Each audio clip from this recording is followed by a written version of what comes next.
Baik pemirsa, mengawali berita pertama, DPRD Ogan Ilir mengesahkan dana hibah Pilkada 2024 ke KPU Ogan Ilir sebesar 49 miliar rupiah dan ke Bawaslu sebesar 17,5 miliar rupiah.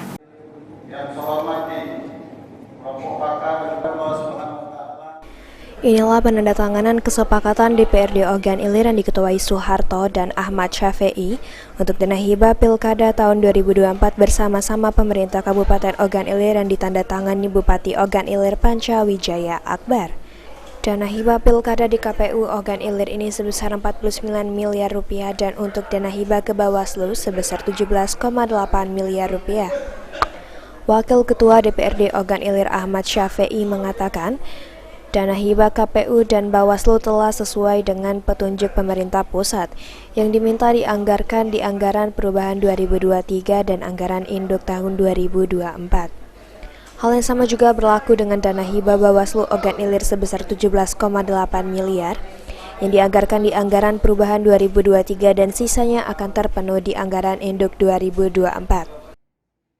Mendagri mewajibkan seluruh daerah untuk menganggarkan anggaran Pilkada 2024 itu pada perubahan APBD 2023 ini. Jadi DPRD Ogan Ilir bersama TPD sudah menyepakati dana hibah tersebut untuk dianggarkan pada APBD perubahan dan sisanya nanti akan dianggarkan pada APBD Induk di 2024. Nilainya berapa? Di total untuk hibah itu untuk KPU itu sebesar 49 miliar, tapi nanti akumulasi itu di pada Pilkada ya? Ya, untuk pilkada.